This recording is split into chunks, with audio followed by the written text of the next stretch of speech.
Welcome to Mission Majjhima. Ajahn. Ajahn. So tell us about Majjhima number 52, the Aṭṭhakanāgara Sutta. The Aṭṭhakanāgara Sutta is the second discourse in the chapter on householders. So another instance of a householder speaking to a monastic about the Dhamma. And in this case, a householder named Dasama is on business to a place near Vesali and asks where Venerable Ānanda is staying. And this actually happens to be the last place that the Buddha spent, the last rains retreat the Buddha spent before his passing away, his parinibbana. And the fact that Venerable Ānanda does not mention the Buddha, he would have been his attendant, he was his attendant, probably means that this discourse was given after the Buddha passed away. And that's interesting in a lot of ways, actually. So after taking care of his business, Dasama goes and visits Venerable Ānanda and asks if there's one thing taught by the Blessed One which can lead to the ending of defilements and awakening. Venerable Ānanda says there is, householder, and goes on to teach the first jhana, and says that once having stilled the mind into this state of concentration, one contemplates this too is volitionally produced, and what is volitionally produced is impermanent and subject to cessation. And then, if one's mind is freed, and if not freed, because of love for the Dhamma and desire for the Dhamma, in which case, Venerable Ānanda says one would be reborn in the realm of the non-returners, which is a state almost akin to arahantship, but the third stage of enlightenment. So if one still has that love of the Dhamma, in that sense, then one might not attain full awakening, but in the absence of that contemplation from a place of deep calm and strength of mind is enough to attain awakening. And it's just important to note that many of the teachers who speak about these deep states of jhana or concentration speak about how they have this strong afterglow or power, and the mind can see much more deeply than it might in a normal state. And so samatha, unification of mind, and vipassana, insight, are intimately related in this way. Then Venerable Ānanda goes on to say this is one entrance to the deathless, and then goes on to lay out another 10. He goes on through the next 3 jhanas, up to the 4th jhana, then the 4 states of loving kindness, the Brahmavihāras, pervading the mind and the world with loving kindness, metta, compassion, mudita, rejoicing, and upekkha, equipoise, equanimity. And then he goes on to say the last 3 of those 11, which are the base of infinite space, the base of consciousness, and the base of no-thingness. The first 3 of the formless attainments. So these are all very deep states of concentration, and in each case, one basically contemplates with the strength of mind and calm from that state state itself is impermanent, conditioned, and that in each case is enough to bring one to the deathless. Unless, of course, this tie to the Dhamma keeps one in a state of non-return, rather, where there'd be one more kind of a rebirth in that realm. So he leaves out the state of neither perception nor non-perception because it's too subtle to use in this manner. And then Dasama says, amazing, marvelous. I asked for 1 doorway and you gave me 11. That the Buddha, as if you had a burning house and we're given 11 doorways out. And it's just such a beautiful sentiment that even after the Buddha's passing, he left us 11 doorways to the deathless, and what a gift. So it's a beautiful sutta, and these are called the 11 doorways to the deathless. Ajahn, what did you find worth mentioning in this discourse? Yeah, a couple things.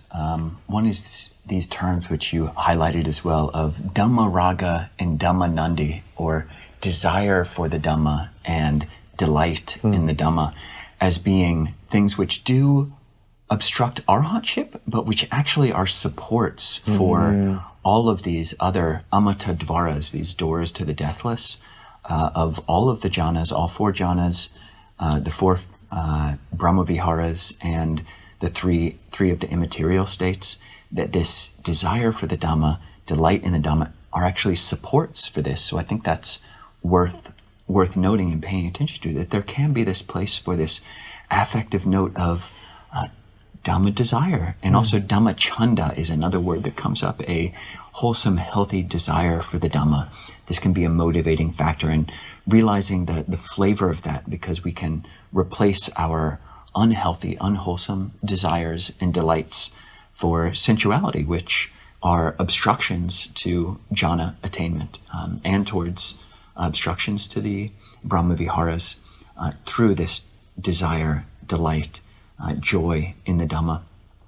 Specifically, we just encourage everybody to actually memorize this loving kindness of Brahmavihāra pericope.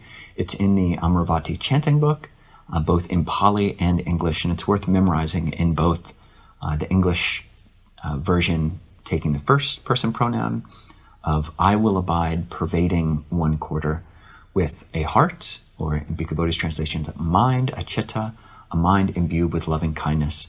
Likewise the second, likewise the third, likewise the fourth.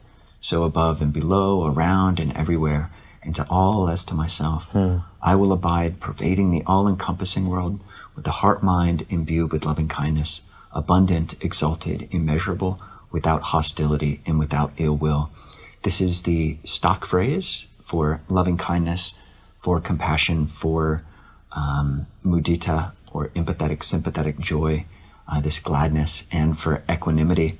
And memorizing it in Pali as well is useful, because you find nuances there in the Pali that you don't find in the English. And when you recite something over and over like this, the deeper meanings of that can really come out for each one of us. Like, what are these four different directions? Likewise the second, likewise the third, likewise the fourth. And it's not said explicitly in the suttas, and commentaries do a view that it's, maybe to the front and then to the right, back, left, something like that. But I just as a personal insight for me, I do find it useful to actually have that first direction be back. Actually, so much of our trajectory in the world is forward. We're interacting with other people, and our attention is aiming, vectored forward, whereas just all abide pervading one quarter, this first quarter, actually coming back into this place of metta, not coming from face, but coming from space. Ajahn, do you have anything you'd like to draw out? So, yeah, just to note the power of these states of calm and unification for insight.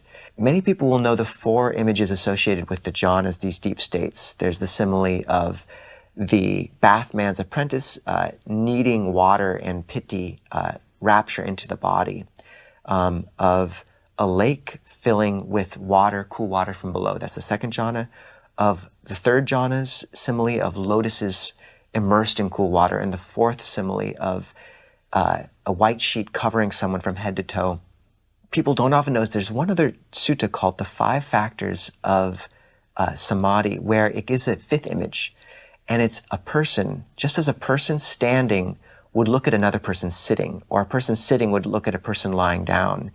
Even so, one perceives that state of calm from a slight distance. For me, that image really speaks to this experience. And we were just trying to talk about, can you kind of contemplate from exactly within any of these states, or do you have to be slightly outside of them? There's a lot of debate around that, depending on which state we're talking about, etc.